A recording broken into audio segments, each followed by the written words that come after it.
Was that go? Sorry. Cool. Welcome to episode 237 of the Formula One Grid Top podcast. Today we're here to discuss all the action from the 2022 Japanese Grand Prix. My name is Ruby Price, and joining me we have Coops from Everything F1. Hello, hello. Aaron Harper from the Five Red Lights podcast. Good morning. And Jawad Yaqub from Hit the Apex podcast. Hey. But first, if you enjoy this podcast, we'd love it if you could take 5 minutes to leave us a 5-star rating on Spotify or a 5-star review on Apple Podcasts. If you do, you'll automatically go into our monthly draw to win a Grid Talk t-shirt from our champion range of merch. And if you're one of the 69% of people who aren't yet subscribed to the channel, please consider helping us out with a like and a subscribe. So Formula One has apparently found its champion for 2022, and it's Max Verstappen after a rain-affected race in Suzuka. Saw him dominate and finish about 30 seconds ahead of the next finisher after only 28 laps. And that's the thing. Coops, I'm going to come to you because there's been so much confusion from the Formula One fan base in general, it seems, and even well-respected journalists like Chris Medland, Luke Smith, and various other names. Please just tell us what has happened and what actually do the rules say in this scenario? Okay, so what the assumption was because we had a limited time and we didn't complete the full race distance, we would then go into certain points columns, which had been reported throughout the whole of the race from Crofty and Sky. However, at the end of the race, Max Verstappen's announced as champion.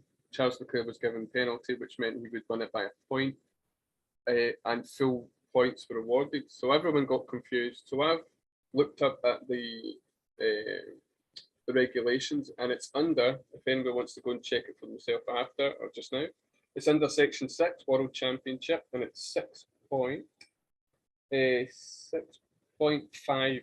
So if a race is suspended in accordance with Article 57 and cannot be resumed, points for each title will be awarded in accordance with the following criteria. No points awarded if the leader has completed less than 2 laps, and then we start going over the different columns depending on percentages. So what the confusion is, the race was started, done 2 laps. Before we started the 3rd lap, or just as we started the 3rd lap, it was red flagged. Then it was resumed, which means under the regulations written for this year, full points are awarded, which is stated in the regulations. So that's where the confusion seems to be. Yeah, it's certainly been a confusion caused by people reporting on what the so-called rules were. Aaron, I'm going to come to you because we certainly had a lot to say about this pre-show. You had, obviously, we all had this idea that, because Crofty and everyone during the race kept saying, oh, we've only hit this percentage so far, we're only getting this amount of points. As a Formula One fan watching this, how important is it that they get the facts right when they're reporting on it?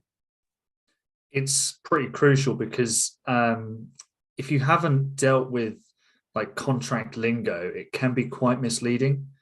I remember my first dabbles with legal contracts and stuff like that.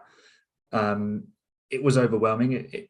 It takes a lot of brain power to get your head around it, but once you do, you kind of have a working theory as to what means what, and you quickly realize that what you want to happen has to be explicitly stated. You have to say exactly what happens. There can be no room for ambiguity, and I think the FIA, F1 have let the fans and by some extent the teams down a bit, because the journalists that you mentioned at the beginning were confused. They felt that half points or 75% points should be awarded, but the FIA and F1 have sort of, they have followed their rules, and Jamie's absolutely right in the way he's explained it.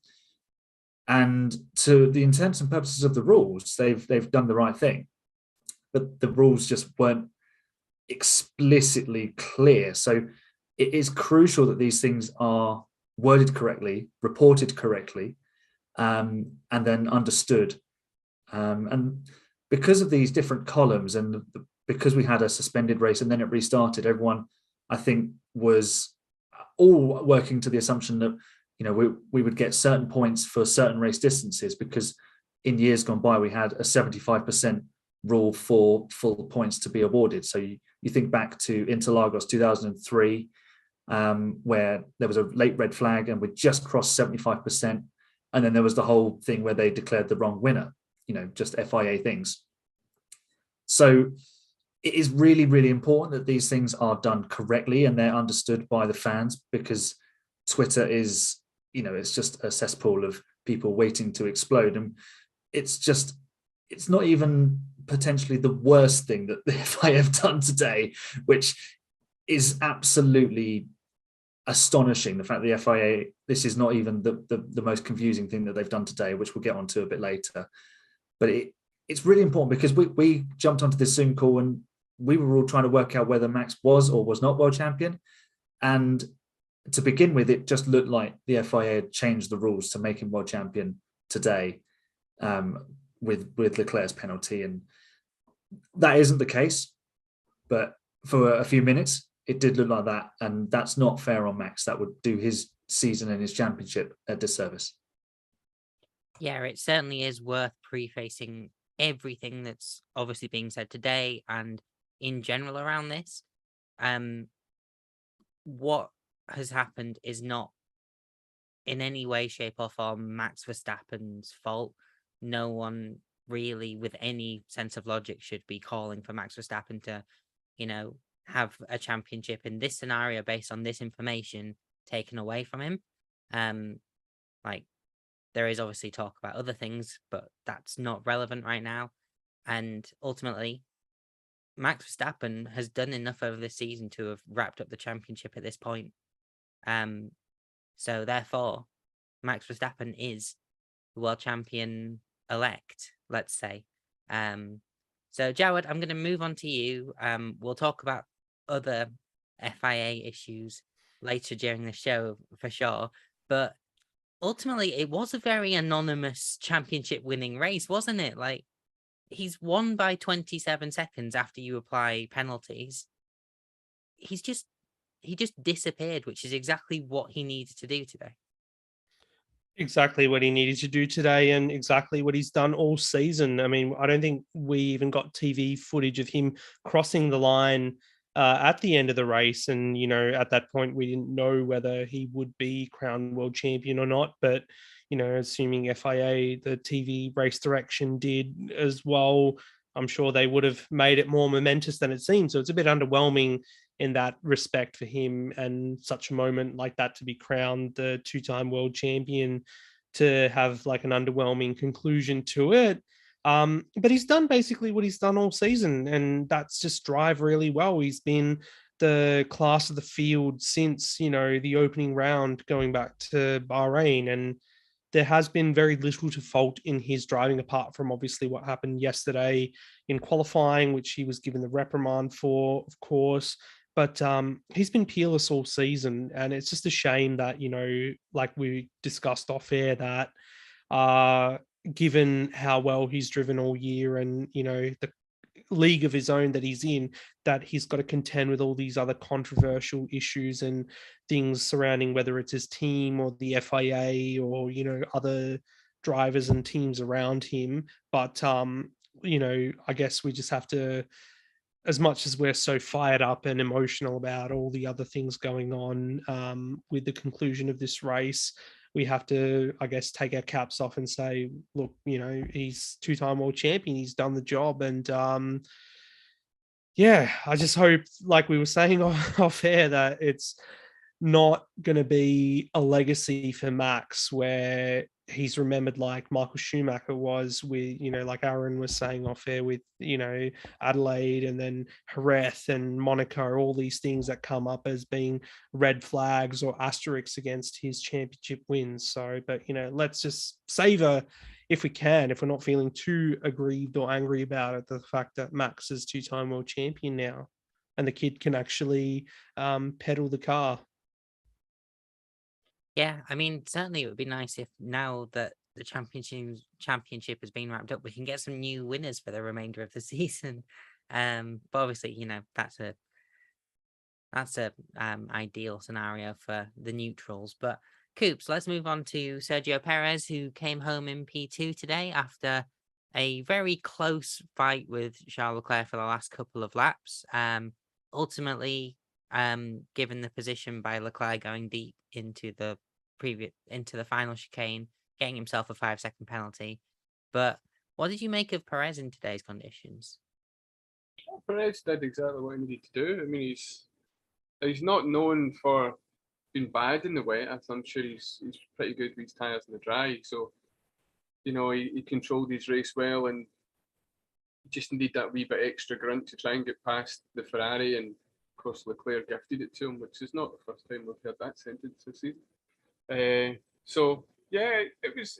He did what he needed to be. He's like, you know, Albon and Gasly being in that Red Bull in the past wouldn't have done that. So, you know, he did exactly what he had to do and was there in case there was a mistake by Charles, which there was. So couldn't really fault it, to be honest. Yeah, I mean, there's also like the issue of, because there was such close on-track battles happening between maybe 2 or 3 sets of different drivers, there's a lot of, and we only also had 28 laps of running. There's a lot of drivers that have had an anonymous session today. So we might not be able to really talk in depth about everyone, but we'll try our best at least. And one of those drivers who was relatively anonymous, despite, you know, a lofty position, Aaron, Charles Leclerc, like, we didn't see much from him, but when we did, it was generally because he was in the battle with Perez. But I want to mention, with about 25 minutes maybe left on the actual race, Charles Leclerc questioned whether he could come in and box for new tyres. And ultimately, the reason why he's lost this championship in today's race is because his tyres were shot by the end. You saw on the onboard from the rear that he just had a thick band of degradation on his tyres. Yeah, and that contributed to the fact that he was pushing so hard in the final corner to keep Perez behind and made the mistake, which gave him the 5-second penalty, which, I mean, a miracle happened. The stewards of the FIA made a decision very quickly. Read what you want into that. There's all sorts of conspiracy theories running around on Twitter. Engine Mode 11 looking at you. But it was a weird race for Charlie. He made a terrific start and then ended up on the wrong part of the track for the conditions into turn one, having nosed ahead of Verstappen. He was close at the restart, and then through the pit stops, he fell back and just never found any pace. The Ferrari chewed up the tyres. It was pretty dismal, actually, for Ferrari, because one car in the barrier and the other car slow and penalised.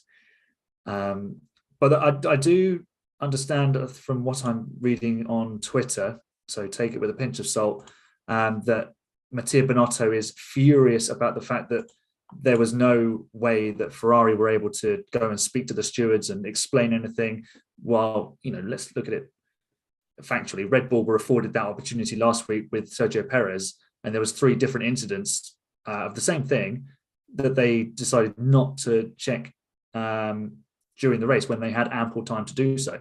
So there is, you know, feelings within the paddock and obviously through the fans of, you know, favoritism towards Red Bull. But if you think back 20 years, everyone thought the FIA were favouring Ferrari, and FIA stood for Ferrari International Assistance. So it is swings and roundabouts, but nothing changes the fact that Ferrari just weren't fast enough this weekend. They missed out on pole position by the barest of margins, and today Charles just didn't have the speed. It might have been different if Carlos was there. He might have managed the tyres a bit better, perhaps, but we'll never know because he was the car in the hedge. Yeah, and one driver who absolutely did have the speed today, at least in terms of staying where he was and staying ahead of the car behind, Esteban Ocon, Jawad, in P4. Like, this is where most of the cameras were pointed through most of the race. Great defending, just did everything he needed to do to stay ahead of the 7-time world champion. He did a phenomenal job, and I was just looking at the Constructors' Championship points. given the fact that full points were awarded for this race. And it was an absolute shot in the arm for Alpine, who had both cars not finish the race last time out in Singapore. And, Ocon, there was talks of whether he could even win this race at one point. Correct me if I'm wrong. Or finish on the podium. So great job from him to finish fourth. And I guess amongst all the fallout and the chaos we have with the World Championship result and the podium, I'm guessing that Ocon's achievement here will be forgotten about a little bit, but it's absolutely, going to be telling come the end of the season where this battle fourth in the constructors between Alpine and McLaren will finish. I'm sure there'll be people in the McLaren camp who'll be, absolutely livid with the whole full points situation being awarded here. But, for Ocon, he went out there, did the job he needed to. He defended admirably against Lewis Hamilton, who is probably, the best or one of the best wet weather specialists in F1. So, you can't really fault Ocon for that. And fourth, such a great result for them on this day. Yeah, absolutely. Certainly at least one contender for driver of the day today. Coops, we've obviously touched on it a little bit, but Hamilton is a great driver in the wet. There's no arguing that. And you could see him today looking for those like different lines to try and find a way past Ocon. But ultimately what let him down was that Mercedes lack of straight line speed in comparison. Yeah, it's a hard one. It's not a hard one. It's a strange thing to say that Lewis Hamilton didn't have straight line speed in the Mercedes. Not used to that. But it was good racing. You can see why he is 7, arguably 8, should have been 8-time world champion. But yeah, unfortunately, the team have to take the responsibility that they just didn't give them the tools to do what they needed to do. We know that they can race closer together in the new regulations as well. So if he just had that wee bit extra grunt, he would have got ahead of Ocon, I would imagine. It wouldn't have been as long a fight, but it was good. It was good fighting. There was some contact coming into 130R, which could have been a serious incident. But they pretty much kept it where they needed to keep it. And one thing that I have to admit, which I don't like to admit because I don't like Ocon, is he's actually not a bad driver. I never took to him. I don't know what it was, but in the last couple of years, he's kind of shown that he deserves to be where he is. It'll be interesting with Gasly next to him next season how that will go. Yeah, absolutely. Now, another driver who is very good in the wet, Aaron, Sebastian Vettel, was last, I think it was, after turn 1 on lap 1, after he had a incident with Fernando Alonso, spun around. The onboards, he had absolutely zero visibility, but he's come back to finish P6, and ultimately it came down to boxing for those inters immediately after the safety car, didn't it? Yeah, that was a wise old head making the right decision. Although the GOAT actually followed him in. Latifi followed him in behind and also ended up in the points. So it was a very smart move from Vettel. I think there has to be some sort of issue taken with this because they were made to go out on full wets behind the safety car. And as soon as they said, okay, boys, you can go racing again, 2 of them came straight in for intermediates. And then they all had to because they would just all lose time because that's the nature of competition. So it just makes a mockery of having the full wet tires. Basically, the full wet tire at the moment is only fit for, trundling around behind the safety car and following a mandate from the FIA. But nonetheless, Seb drove brilliantly and he kept it pointing the right way. He was obviously facing the wrong way at turn 1 because he had a bit of a bump with Fernando Alonso. I think more the fact that he was just, when someone jumps out at you in the dark and you're not like prepared for them. I think it was like that. He just didn't know Alonso was there and recovered his race nicely, no damage, and a very, very neat and tidy performance. Got himself into Q3 yesterday. Why is he retiring? If you give this guy a good car, he can do the business. Why is he? I don't know. Why is he retiring? Look, Fernando Alonso is a great driver, but Aston Martin have still got a driver in Sebastian Vettel who can do the business. and he's probably a little bit cheaper and less difficult to manage. So, yeah, but credit to Seb. Excellent on his final race at Suzuka. Although he might be back for a one-off. Who knows? Who knows? Certainly, if Alonso's carrying on, it's hard to see why Vettel wouldn't be carrying on. But Jawad, speaking of Alonso, P7, one of the few drivers to make a second pit stop for the Inters near the end. And it seems to have paid off because ultimately he's come back to P7 again and crossed the line, like 1,000th of a second behind Sebastian Vettel. Actually, I wish we'd have seen that. But, what did you make of Fernando's race today? Yeah, again, like we didn't get to see that at the end because it was so close and had, they, going through certain corners, if you brake a little later or accelerate a little early, it would have made all the difference kind of thing. So great job from Alonso again. And it's just good to see those two at it. It just gives me nostalgia trips back to 2012 and even in 2014 when they were fighting at Silverstone for lower positions and whatnot. But, Alonso, again, showing Alpine, he's got the goods. He's a driver that they should not have let go of. But, Alpine being Alpine and having poor management, they're like, and again, with the points that Alpine have scored today in their battle with McLaren for the championship, Alonso's contribution has ended up being quite handy. So, he, again, along the likes of Vettel and Hamilton, just were the specialists and they put on a show on a day where I don't think any sort of entertainment would have saved what was a pretty dark day for F1. A dark day in more ways than one, you could say, given there was all those talk about like the lights going out in Suzuka. But Coops, George Russell was very vocal during that session, wanted to stay out on another lap, on the wets for another lap near the start. Ultimately, I think this would have been the wrong decision. Yeah, I think that was the argument from him. He lost time double stacking, but the team were like, you lose more if you stay out. It did sound like he was moaning that he came in to get inters while everyone else was coming in to get inters. You're like, oh well, what are you moaning at? But yeah, he done a solid enough race. I'm kind of conflicted about George Russell. In the last race, when he had that contact with Mick Schumacher, he then was saying that Mick Schumacher was defending for his life. Well, he kind of is. He's not got a confirmed race seat, so calm your jets. And then he's on the radio shouting about how great his own pass was. Like a bit, okay, no bother, pal. That's fine. But yeah, it was a good solid race for him. I think he'll be a bit annoyed that Alonso got past him, but that Alpine's fast and Alonso's Alonso. So, it was solid enough, but Mercedes shouldn't be down in that part of the table regardless. They'll need to hopefully do something next season to get them back up and we can actually have the three-way fight we've all been dreaming of in Formula 1. Yeah, that is certainly the bottom line of today's results. Why are Mercedes fighting in P5 and P8 when, they were consecutive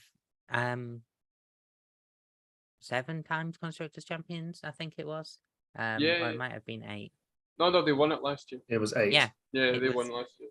Yeah. But yeah, Aaron, Nicholas Latifi in P9. I know that the internet's gonna love this. And Latifi's also probably gonna love it because he gets to get 2 points to end this season off with.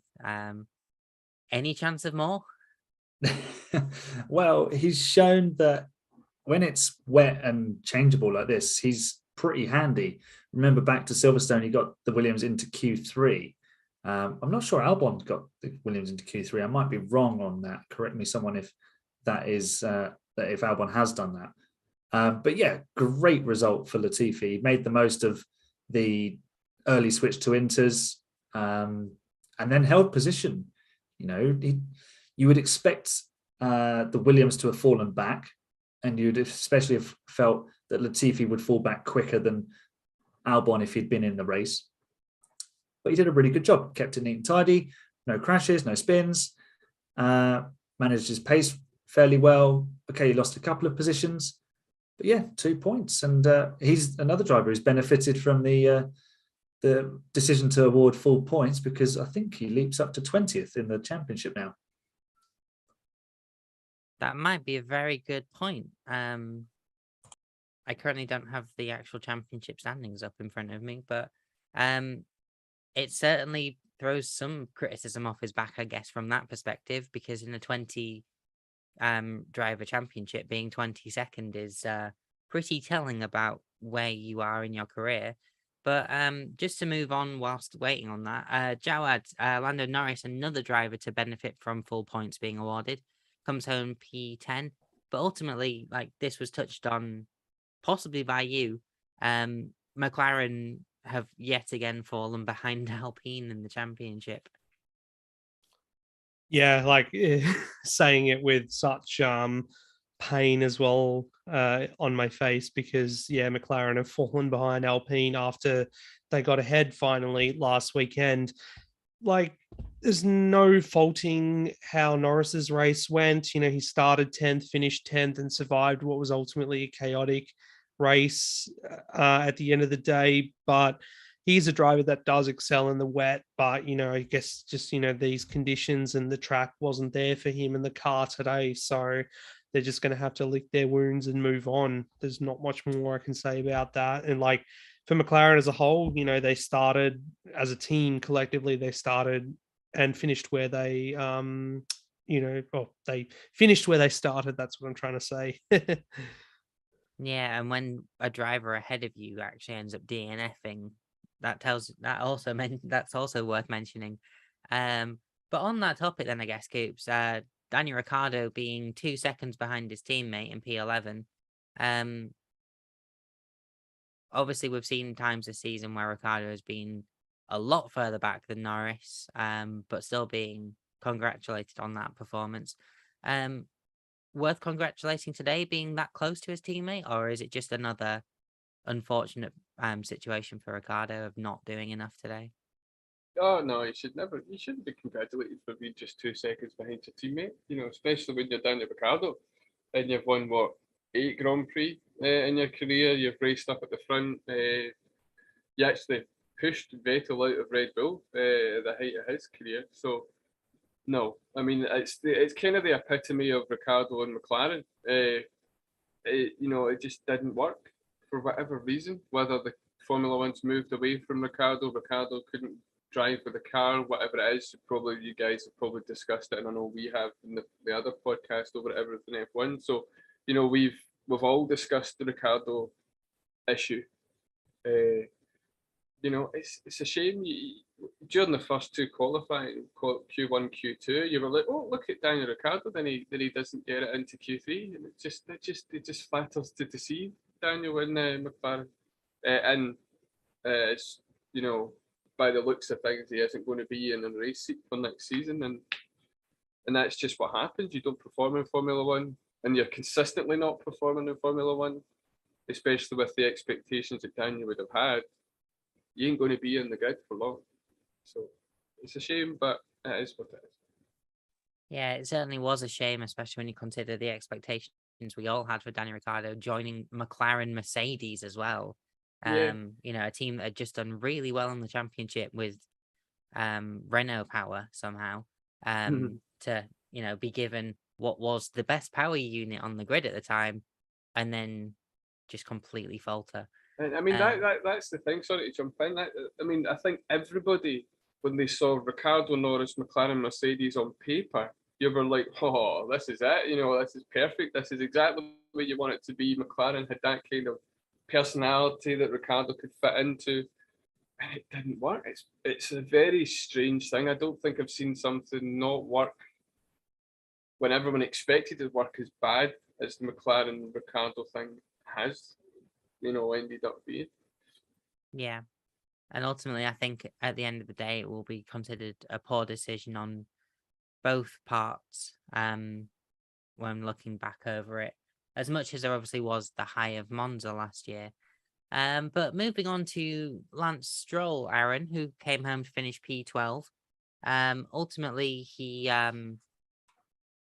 got a very good start, like driving along that very short and only piece of dry track in Japan.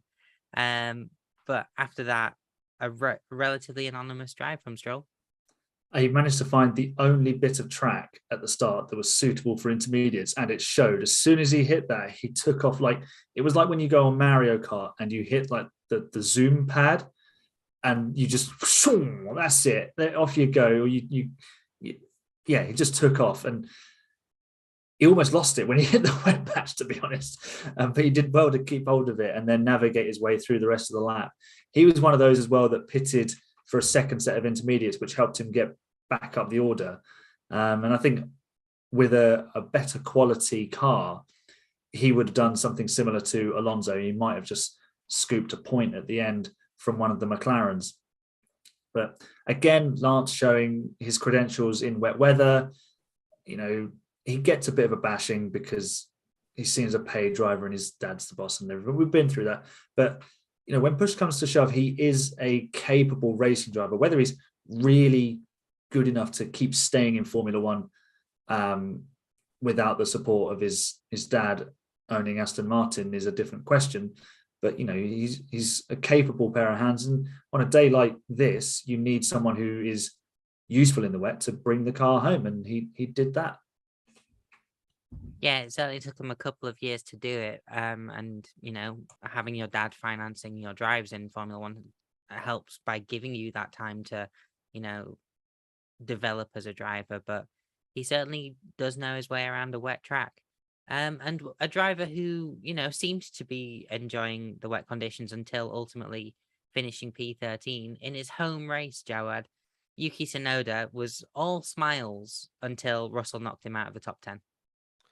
Yeah, there wasn't going to be like a Kobayashi style celebration in 2012 for Tsunoda, but credit to him for running in the points as long as he did. But yeah, he wasn't going to stay ahead of the much quicker Mercedes that ultimately did displace him. And then going down into 13th as well, kind of shows you where that AlphaTauri car is in terms of pace. So it wasn't really, you know, lacking the ability of Tsunoda. I think it's just the car is a wreck and cannot do much more than that. So, you know, good on him for at least finishing the race, and, you know, hopefully next year at his home race, he's got something better to cheer about. Yeah, hopefully AlphaTauri can give him a car that's a little bit more competitive for his home Grand Prix next time around. Coops, Kevin Magnuson, just after the red flag, was looking rather well up in P12. You know, after obviously yesterday's qualifying not being so good, but ultimately finishing P14. Was it just Haas not having the car today? Haas haven't had the car since very early on in the season. They started off well. Everyone else has developed and caught up with them and surpassed them, and then they're back down to pretty much where they probably should be. Yeah, Magnuson's a very capable driver and does well with that Haas. Flung it down the inside and done a couple of decent passes. And yeah, the kind of as the race settled and the conditions started to kind of level off, the car and the driver settled and where it probably deserved to be. You know, for the Haas, and I think for AlphaTauri and the same for Alfa Romeo, for them to get anywhere, the conditions need to be a bit more changeable, which, as we all saw as the race went on, everything leveled out and everyone settled where they probably should have finished. Yeah, absolutely.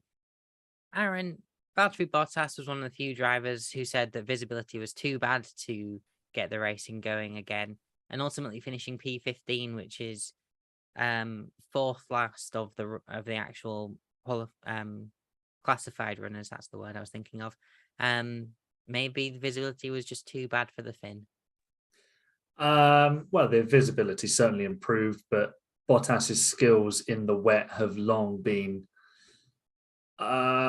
missing in his repertoire of being a racing driver. He has had some flashes of speed in the wet when he was at Mercedes. Obviously, he won that really bizarre Turkish Grand Prix where the track was dry, but they ran intermediates the whole race. So he has had some success in the wet, and Canada as well in the Williams, where he qualified third back in 2013.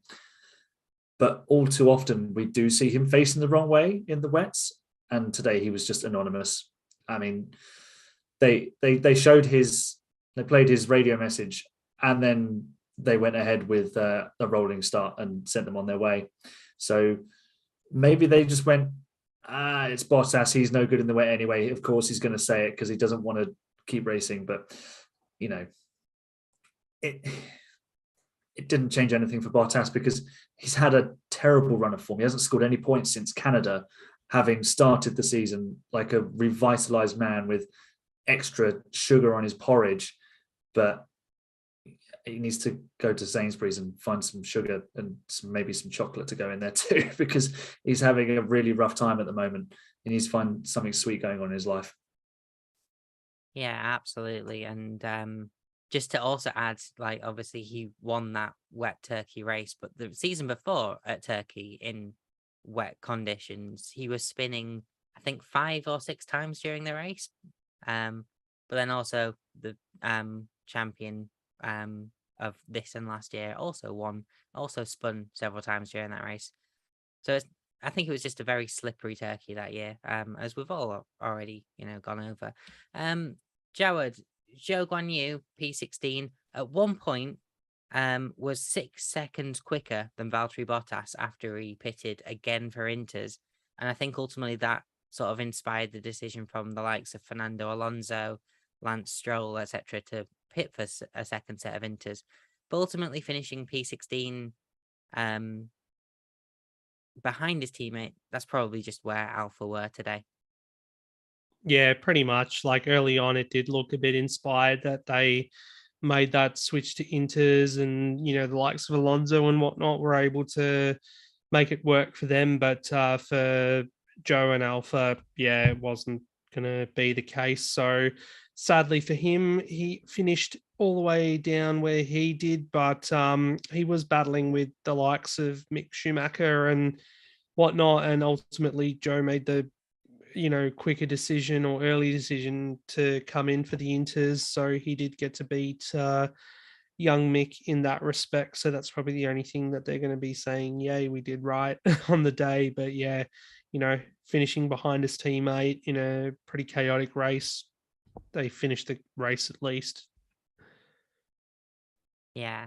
Coops, there's a lot that can be said about what happened with Pierre Gasley today, and obviously I think he is still having to go to the stewards because he was being investigated for speeding under a red flag conditions. Started in the pit lane because he changed his rear wing, had to then change his front wing after the first lap, and ultimately then we saw what can only be described as a bit of a mess with regards to what was going on track whilst cars were still live. Obviously everyone is going to have a view of like what happened, and with regards to whether there should have been recovery vehicles on track whilst cars were still active. Just tell me what happened with Gasley today. Personally, for Gasley, he had a bit of a mare, but yeah, he lost. He decided to collect, or the car decided to collect the advertising hoarding, which was flung onto the racing line after Sainz had his accident in the first lap, which damaged his front wing. Went into the pits. When he came out the pits, he's way down the order. Safety car's been deployed, then red flag. He's then been booting it to catch up. The red flags came out. I think during the Sky coverage, it actually showed the red flag coming onto the dash just as he's hitting the point where the tractor is actually on the track. And he's quite rightly angry. There's a lot of conversations. I think Karun Chanduk on Sky. You've got Johnny Herbert all kind of pointing the finger towards Pierre Gasley to a degree. Take that what you will. Ultimately, the issue is, like, 8 years ago on the same track. Now, any other track might not be as emotionally sensitive, but it's Suzuka. 8 years ago, Gilles Bianchi hit a recovery vehicle and then passed away a few months later from his injuries. So you're back at Suzuka. You've got the same changeable conditions. There's a tractor on the track. A car goes past at full speed. It's not a nice feeling. We were all, most of us here probably remember that. I remember that race. I remember hearing all about it, and I wrote a piece on Everything F1 for it as well this week. But it's there has to be two sides. FIA have regulations they have to enforce. If Gasly's speeding, it's a slam dunk. He still has to be looked into. He still has to be discussed. The other side of it is the FIA and the clerk of the course should have made the call. Look, we're having a red flag. Leave it there. They're coming into the pits. Leave the tractor where it is. The conditions aren't suitable to have that tractor there. The lights aren't very good on the car, as we've probably all seen on the footage. Those aren't the nice big LED fancy lights in the back of those tractors. You know, Carlos Sainz can get out the way or stay in the car until that they're passed. Once the red flag's done and everyone's past that sector, then get the tractor out. You know, a few seconds, 15, 20 seconds. You know, it's another one of those situations that it's avoidable. It doesn't need to have this. We shouldn't be having this discussion because it's easily avoidable. Give yourself a few seconds. The race was neutralised anyway. So why did we have to have that on there? Now, the FIA will probably look into it. Did that tractor driver come on his own? Which could happen. It was, it's a human decision. Did the clerk of the course do it without, discussion with? Because I think we've had that situation with Michael Massey in one of the races a couple of years ago. That he was told that the clerk of the course told him it was clear, and it wasn't clear, and he let people out. So could there be a bit of a communication issue that way? We don't know. On the face of it, it's just not a good look, and I think the FIA need to make it. And then I would rather the FIA be a wee bit more cautious, because they can argue that on safety grounds, and you can't really argue back if they go it's on safety. So we decided to be a wee bit more cautious. And as we all know, over the last 2 years, the FIA haven't exactly put themselves in, haven't they? Looked very good with decisions. So maybe just take a step back and have a think about it. But yeah, it looked dangerous. I can see why Pierre was not impressed. While we were on the podcast, I looked on Twitter, and there's actually a video going from the Ferrari's onboard camera, and even the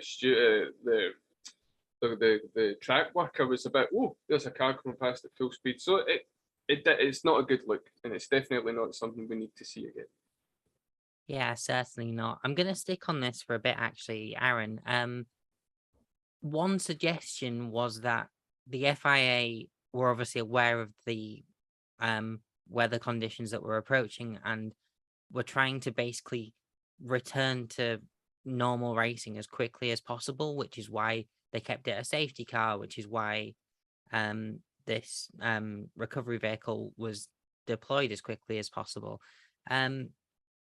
As Coops was sort of hinting at, like, is it better to, even with the chance of extreme rain, raining off the race, is it better to take that extra, couple of seconds, couple of minutes, maybe even, to try and make the right decision?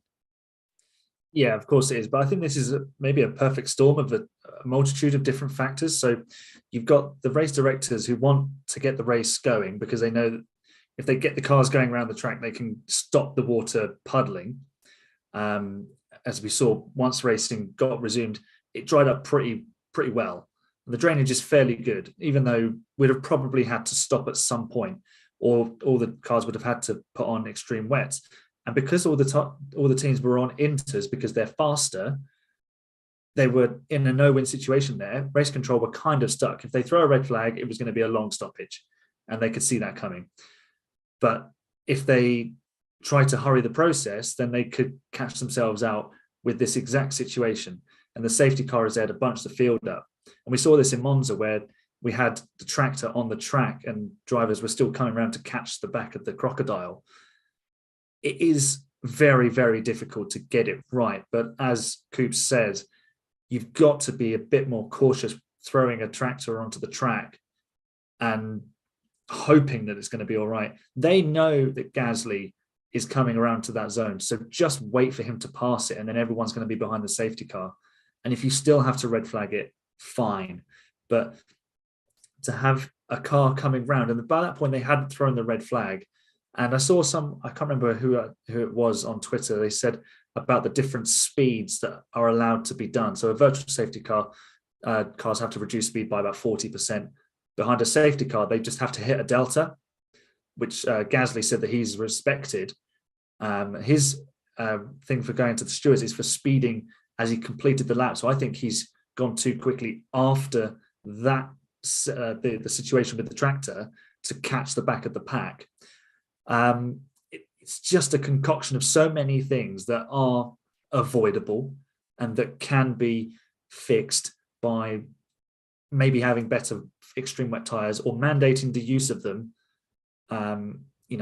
if the race starts in wet conditions. So they do this behind the safety car. If it's a rolling start, you have to be on extreme wets. So that there's no two ways about it. If it's a wet start on wet tires. And then if you have to change them after 2 laps because the track's drying up, fine. They've done their job. You're not going to get away from the spray. I mean, even with the intermediates, you have spray. So that's never going to change. It's just a difficult situation. The FIA are being too hasty. They're being too pedantic over the wrong things, like nose piercings. I mean, who cares about a nose piercing when drivers are being put at risk through hasty decisions that if you just take a moment, you avoid the entire problem rearing its head. And like Jamie said, that they've not covered themselves in glory over the last few years. They need to conduct a big investigation into everything that's happened today and make sure the rules are crystal clear as to what can and can't happen in safety car, virtual safety car, red flags, races not being run to distance, all sorts. They need to not necessarily rip up the rule book, but just clarify everything for everybody's sake.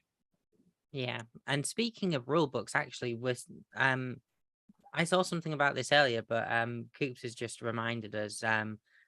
Jenny Gao, Formula One journalist, has said her tweet saying Max Verstappen has aged well. Someone's tweeted that the checkered flag was waved too early, suggesting that even the final lap could potentially not count. Obviously, I think right now we're looking at they're just going to say that the current provisional results are the classified results. But can you imagine if after everything that has been discussed, they put it back 1 lap, or something along those lines? That would be ridiculous. But just to finish off, rounding up everyone, Jawad, P18, Mick Schumacher, at one point was P3, but then Haas left him out on the wet tyres, and it was a gamble. And then they, said they were hoping for a safety car, but ultimately it was the wrong decision today, wasn't it? Yeah, sadly it was. And, it would have been a fairy tale if the conditions would have stayed the same to the tire that he was on. But credit to them for taking that gamble, I guess. And, you always have your heroes and your zeros in a race or a situation like this where the conditions are so extreme. So I guess all we can do is credit them for doing it. At the end of the day, the result that they had is no different to most of their results this season. So it's not like, they threw away crucial points. But, if they had scored the points or finished, on the podium, for example, then we'd be like, oh my God, they made the best decision, Haas are heroes, and Schumacher, hand him a lifetime contract or whatever with Ferrari and Haas or whoever. But, it's just kind of like, okay, he didn't finish in the points again. Same situation as every other race. Yeah, absolutely. And just then to round off the DNFs, Coops, Carlos Sainz and Alex Albon. Carlos Sainz aquaplaning and then ultimately hitting a barrier that, you couldn't see from his onboard. And Alex Albon having engine issues. Think for both of them, it's just take the week off and come back to Kota. Yeah, I mean, Albon, you can't do much about it. Came out of the hairpin. I think it was a box of neutrals. I don't think you could get past second gear. So that's either a gearbox or a hydraulic issue. And then, Sainz just even he said in the pen while they were interviewing him that he moved over to get a better view, hit some water at that speed. It's all she wrote. Unfortunate for the two of them. They'll soon forget about it in a couple of days and move on to Kota, as you say. So. Yeah, absolutely. So that is the finishing results. Time for our driver of the day. Now, I've already made a case for Esteban Ocon being considered. There's a few other drivers I think you could consider, but let's start with you, Aaron. Who's your driver of the day? I'm going to go with Nicholas Latifi, the GOAT. Driver of the day, Nicholas Latifi. Jawad? Go with the fan vote for Seb Vettel, his final Suzuka Grand Prix, Japanese Grand Prix, scoring points. Hard to look past him on this one. Yeah, absolutely. Coming from the back of the grid to finish P6 in a 28-lap race. Coops, your driver of the day? I did think about this, but I'm going to have to go with Max Verstappen because, he goes out there, gets the lead 30 seconds ahead in a 20-odd lap race. It just kind of, in a very small snapshot, shows why he's world champion and why he's dominated this season. So that's who I would go with. Yeah, absolutely. A very good argument to make as well. So on that note, it's time to give the panelists an opportunity to promote, give some self-promo. So Aaron, let's start with you. You're from the 5 Red Lights podcast. Where can people find you online? So you can find me 5 Red Lights on YouTube. That's the number 5. You can find me on Twitter at 5_red_lights. You can find me on F1 Chronicle, where I put up articles and I also write for Inside F2. Awesome. And Jawad, you're from Hit the Apex. Where can people find you? Yeah, so the Twitter handle for that one is at Hit the Apex Media. You can find the podcast on all the good podcast platforms such as Apple, Spotify, Google, Stitcher, and YouTube. And we had the Bathurst 1000 on today in the Supercars Championship, so I will be talking a lot more about that on the next episode than I will the Japanese Grand Prix, just purely because I have to refrain myself from using expletives. Otherwise I'll have to put the E tag on my next show, which I haven't yet in all the episodes I've done. So yeah, that's where you can find us. Awesome. And Coops, you're from Everything F1. Take it away. Indeed, yep. You can find us on most of the most popular socials: Instagram, Twitter, YouTube at JoydEF1. I am Coops_EF1 on Twitter if anybody wants to get us on there. And we do a podcast as well. You can get that in most of the most reputable or any podcast and streaming service, and it's Everything F1. You'll find us on there. Yeah, and if you want to find anything more from me, because I generally just host these days, you can find me on the socials at Rubes, RUUBEZ. Put a 001 if you're looking on Instagram. But on that note, Grid Talk is available on YouTube, where most episodes are recorded live, and we'll be sticking around for at least a bit to discuss in even more detail the things that have happened today. There's a lot to unpack that we couldn't fit in the show. And obviously, there's some comments in the live chat on the YouTube, which we're going to respond to. So if you want to get some comments in, we'll try our best to, talk about what gets brought up. But as well as that, we're also on Amazon Fire, Spotify, Google Podcasts, Apple Music, Verbal, Omni Studio, and Pocket Casts. Just search Formula One Grid Talk for our back catalogue of shows with previews and reactions to qualifying and the race results. Please consider supporting the channel on Patreon so we can get mics, lights, and better recording equipment. You can get your hands on some official Grid Talk merchandise on f1chronicle.com/store. And also make sure you subscribe to be the first to know when each new episode is released every week. We'll be back tomorrow with plenty more F1 content. Thank you very much for listening, and goodbye.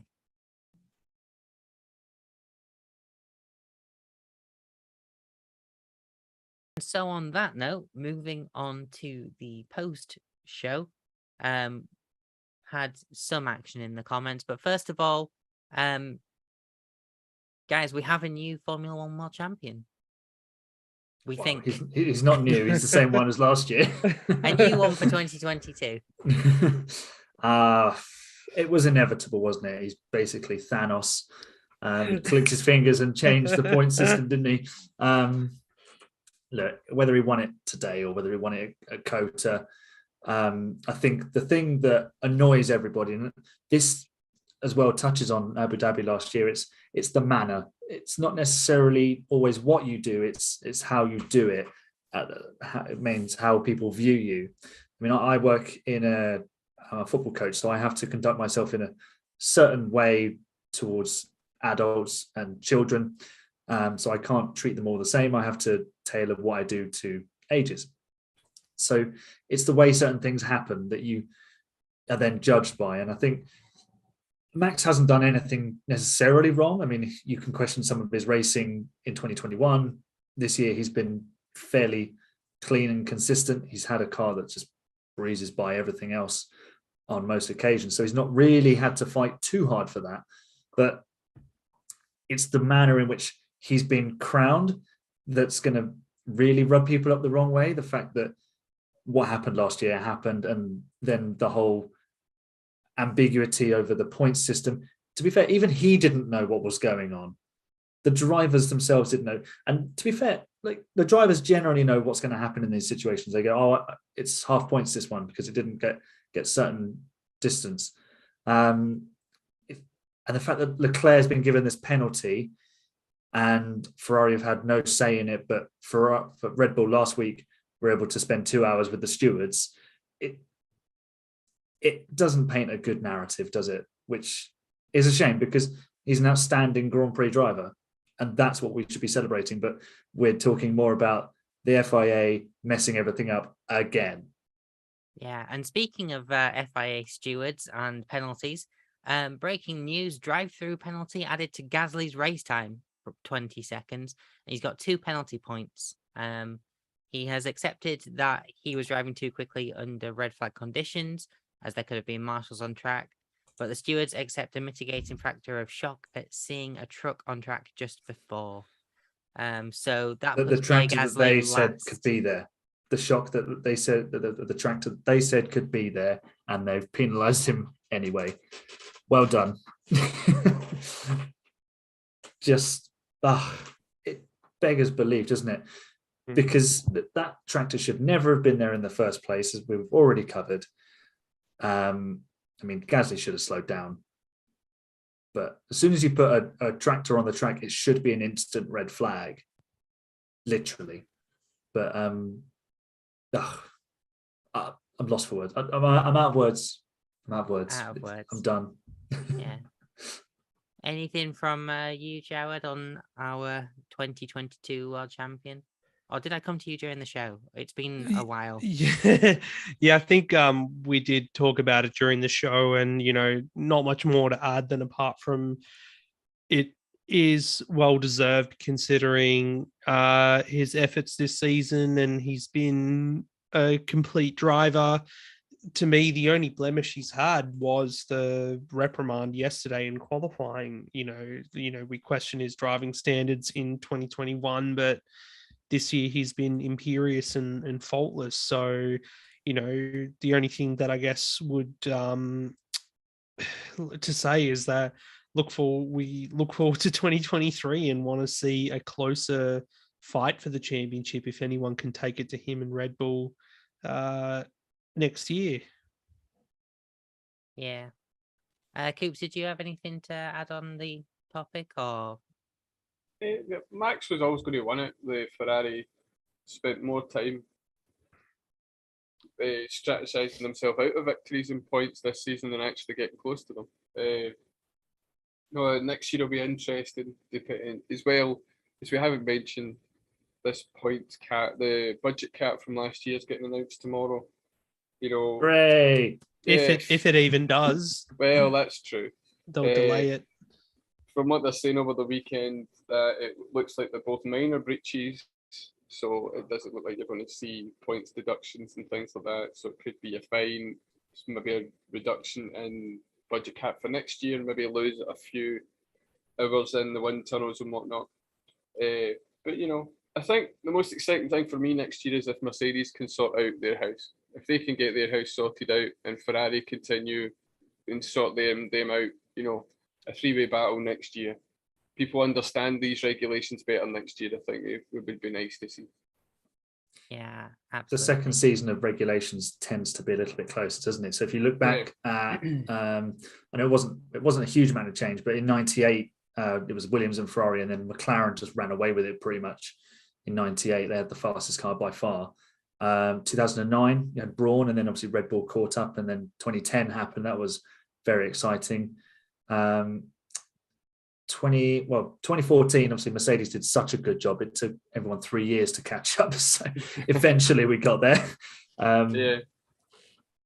But yeah, I think next season will be much more interesting. If Mercedes can get rid of this parachute that is the W13, they'll be okay, because the car is decent. It's just so slow in a straight line. You do have to question like how you have such an amount of drag with no side pods. It's all the wings, isn't it? It's just they're cranking on so much wing downforce. Just missed it. They misinterpreted it.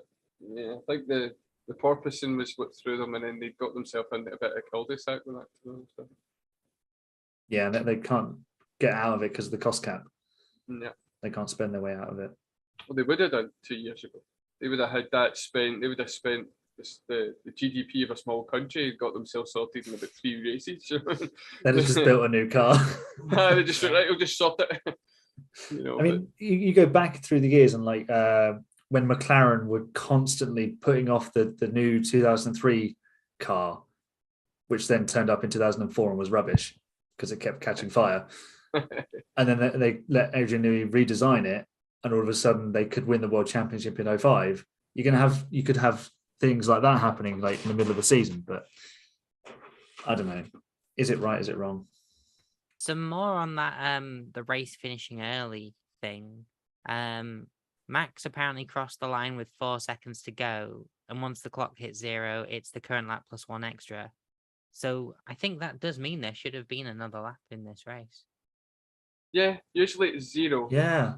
It's the time plus 1 lap. It's like Formula E. Yeah. So if he's just crossed the line, he would have done that lap and then the rest of them. I think probably what's confused is the fact he's crossed the line so close to it being 0. They've just went with that. The thing I find incredible is the fact that they actually missed him crossing the line to win the race. Yeah, it was put up on the wee side bit, wasn't it? Yeah, he got to the checkered flag and they were still showing Perez and Leclerc. I'm sure as well that, Red Bull on the radio could have been like, okay, just back it off for a couple of seconds to, make sure the clock does go to 0 and you don't have to do that extra lap kind of thing. Not that wouldn't be dodgy at all, but, it would have been a possibility given the massive lead he had. Yeah. Yeah. They do that in FE. Yeah. If they need to extend or reduce, they just tell them to slow down. But the thing is, that it would mean that the race result we've got is right then, because it should have been 1 lap more, not 1 lap less, because that was the argument before. Because if it was 1 lap less than what we got, the Leclerc penalty wouldn't have counted, but it did. So we should have had an extra lap rather than 1 lap less, I think. Yeah. So, yeah.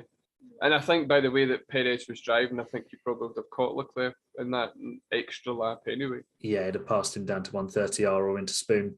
Yeah, so I think if it was waved when the last lap shouldn't have counted, which was where Leclerc would have got his penalty, then yeah, okay, we've got a bit of a confusion. That would make sense as well, because the way Verstappen came across the line, he was still going into turn 1, he was still pushing. Yeah. And I'm thinking he thinks there's another lap still to go, doesn't he? And then it slowed down and then the call got made. Like, no, you've done it. Oh, all right, okay, fine. Yeah, you've won the race. Oh, by the time you got back, you'll be world champion too. Actually, interestingly, talking about the whole World Championship thing, Will Buxton has tweeted that on the World feed, they all showed full point throughout the whole race. Once it restarted, they were all talking about the points. It was reported wrong from the FIA standpoint and the graphics on the World feed. I never noticed it on the World feed, but according to Will Buxton, on the World feed, it was all talking about full points. There was nothing but they did show the full points at one point, and I thought, well, that's wrong. They're probably just like, it's probably just an automated thing that they hit the points thing and they haven't changed it for whatever, or they just don't know. So it's just here's how many points they'll get. thing that the graphics roll around and they show what tires they're on and whatever. But apparently the graphics were correct. Sky acknowledged that it was wrong as well when it showed up on the feed. Did they say it was wrong? They said it was wrong, which is another thing that led to the confusion. Yeah. But what makes it even more confusing is the Formula One tweeted that it will be half points, which showed the right graphics in the world feed, and then they've changed it as so. Whoever was on that was doing the Twitter stuff has obviously been watching Sky and not the world feed. Oh, bit of conflict of interest there. Yeah, so they've been a bit all over the place with it. But by the looks of things, the FIA. I mean, do you imagine the FIA in the offices watching the world feed and watching Sky and go, why are they talking about half points? And they're going, no, it's full points. But And no one thought to correct them. All they needed to do, somebody tweeted this, all they needed to do was put up on the FIA messaging system, race resumed, full points will be awarded as per article, blah, blah, blah. And then everyone would have been looking at that. Yeah. And the Sky would have got the researchers to double check it. And then they would have went, oh, by the way, it is going to be full points. So we wouldn't have had this confusion. But again, it was like the safety car in message that we got that wasn't safety car in. It was safety car will return to the pit lane, rolling start. And everyone's going, that's weird. Even Jenson Button's going, that wording's a bit odd. Yeah. And then I think it was Jenson that went, oh, the lights are out. Oh, and I'm going, oh, we're racing. All right, okay, hold on. Right. That was a bit strange. It's like that Office GIF. Well, Office US GIF of just like, it's happening. And it's like, don't panic. Oh my God, it's happening. Stay calm, stay calm. It sounds so simple, yet it's not. Like it just seems they go out of their way to purposely make things more complicated than they are. I thought, given how many people watch this sport now and how they've talked about, trying to simplify it for all the casual viewers and all the new fans, it's like it's becoming even more complicated to work. Like back in the Bernie Ecclestone days, I feel like I was more on top of what was going on than what's happening right now. Even with grid penalties, for power unit penalties, like what was going on this year in Spa and whatnot, just seemed like it was more chaotic than the McLaren Honda days of you got a 60 place grid penalty even if you started in P22 or whatever it was. Well, the thing is, with McLaren Honda, you knew they'd get a penalty at some point. So you just knew they'd be at the back. It was fine. Everyone knew what was going to happen. It was inevitable. I think that the FIA, they're treating everybody as if we read the regulations as much as they do. That way, like they know the regulations at the back of their hand. To them, it's like a magazine that they just chill watching, whereas we have to sit and then decipher it, as you said in the earlier on, Aaron. It's not easy to navigate, and you've got to read it a couple of times to like, am I right?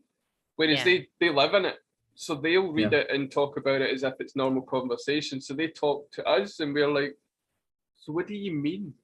It's intent, isn't it? Yeah. It's like the intent of the regulation is for this. It's like the spirit of the rules. It's like there's no room for spirit of rules, a gentleman's agreements in sport at the highest level. It's like in football, if there was no goal line technology, a defender wouldn't honestly go, oh yeah, that's crossed the line. Here you go, boys, have a goal. They would never ever do that. You'd get sacked if you did it. If you are trying to play on the respectfulness of the competitors, you're never going to win because they're always going to take an inch when you give them, or take them on when you give them an inch. Yep. So you've got to if you're Red Bull. Roger. Especially if you're Red Bull. Yeah. Every team in Formula One has always tried to exploit the rules. Yep. That's why for these rules they brought Ross Brawn in, who was the master at exploiting the rules, and just went, right, see all those loopholes? You're going to figure out how to close them up, are you? Yeah. And I think it was even discussed with the cost cap. He said you'd lose your championship. Well, no, it was discussed in the cost cap where they would look at loopholes to try and exploit the cost cap, which again is not in the spirit of it, but it's possible. Yeah, people are being so surprised with it. I've watching Formula One as long as I have. I'm like, I would expect that to happen more than not. But that's the thing. But that's the thing that they have to change. That whole mentality thing is like, oh, it's Formula One. We can get away with doing this sort of stuff. And what it takes is a strong administration, which the FIA are absolutely not, to be able to enforce that. That's why we've got such a divide. You look at other sports across the world. Yeah, we can still give them hell for making bad decisions for refereeing and umpiring, but they're doing a better job than the FIA is at clamping down on things like this. So, Formula One's meant to be the pinnacle of motorsport and open wheel racing, but, they can be the pinnacle in things that are not, let's push the absolute boundary in how much we're allowed to spend to, make a competitive car or win a world championship, or, how fast can I drive during a red flag, while there's a tractor on track. Like, come on, they all need to just get a bang on the head, bit of common sense, and be like, okay, we need to rethink our mentality, because, the FIA, as crap as they are, they need to put their foot down and put a bit of fear into the teams and drivers and be like, okay, let them think, make it so that the teams and drivers think twice before they think, oh yeah, we're entitled to do whatever we want. That's basically the thing that I've been building up this whole year, or since Abu Dhabi last year. Been like, they just seem to think they can get away with whatever they want. But if the FIA really was as hard as other sporting administrations are, we wouldn't have this issue. And that's why they're such a joke to the public. Yeah. But I think the biggest thing for the FIA is they need to stop asking the teams for their advice around the rules. I don't think we've got another sport that goes, hey guys, you compete in it, so how would you like it to work? It's like, yeah, well, it needs to be more of a they need to have a dictatorship more than a democracy, because of course they're all going to be wanting to get what benefits themselves. Yeah. What was it last year when Red Bull, obviously when you could still like have the Jonathan Wheatley and Michael Massey conversation, where they were dictating I was in Saudi Arabia, where they were offering, where Michael Massey offered penalties. them the penalty. Deal or no deal. Yeah. F1 edition. Ridiculous. It was. How do you want us to punish you? Sugar? No. Salt? No. Grid place drop? What about that sugar? We'll take the sugar. Yeah. I mean, Jawad, you're completely right.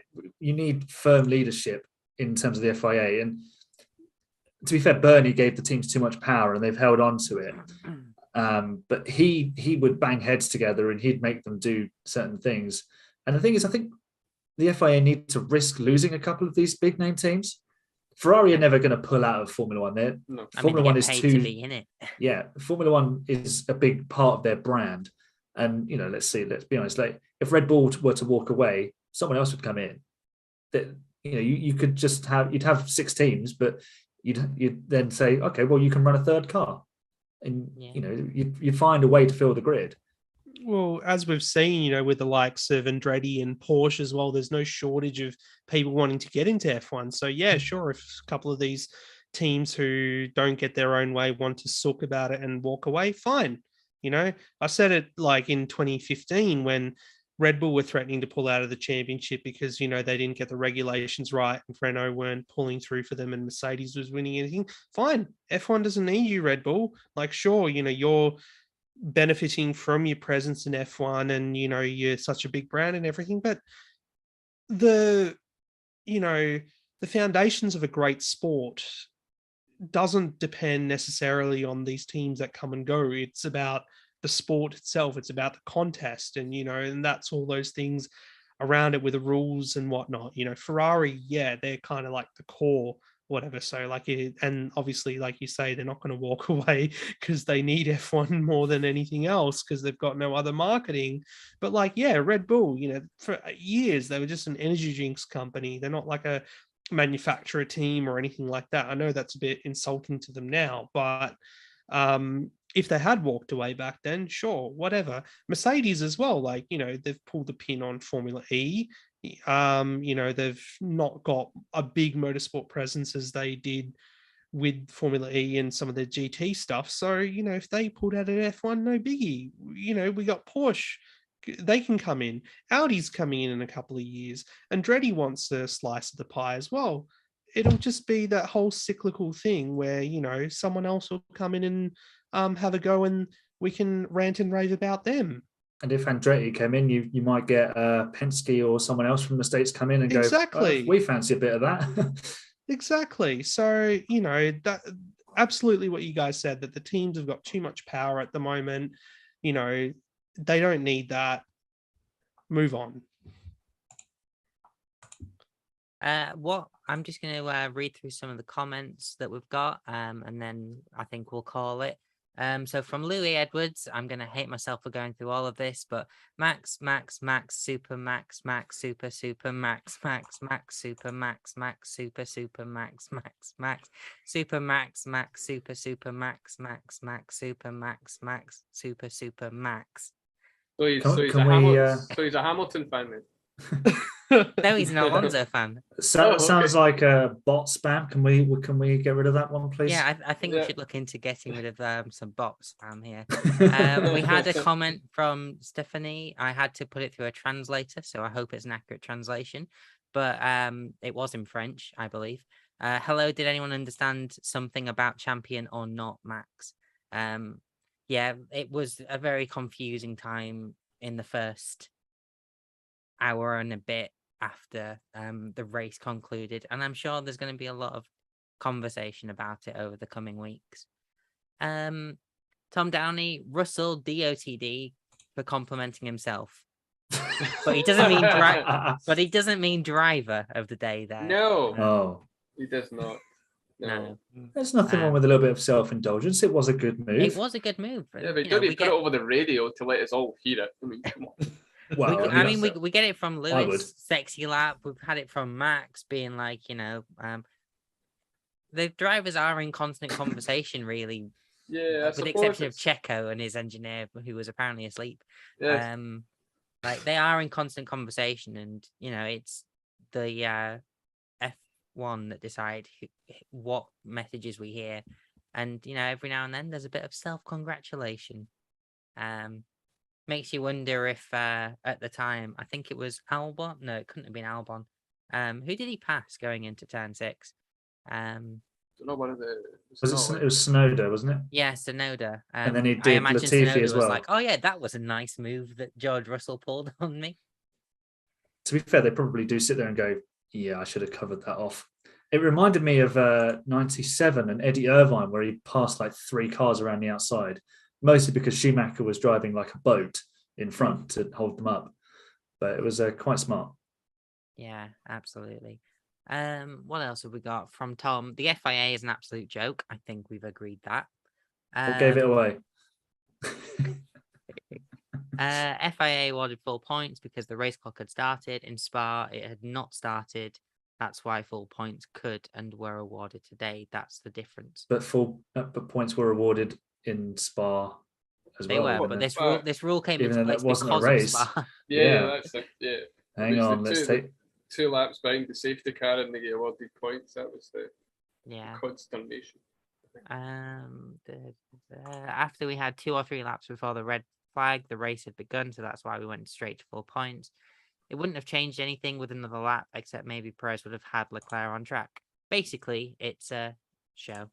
And that is the live chat. So on that note, thank you very much to everyone that stuck around to watch this. Thank you very much to everyone that has come on, giving us some great talking points. And thanks, as always, to Lex and Aidan and the team who have done a great job with the production. And on that note, thank you very much and goodbye. Bye. Bye.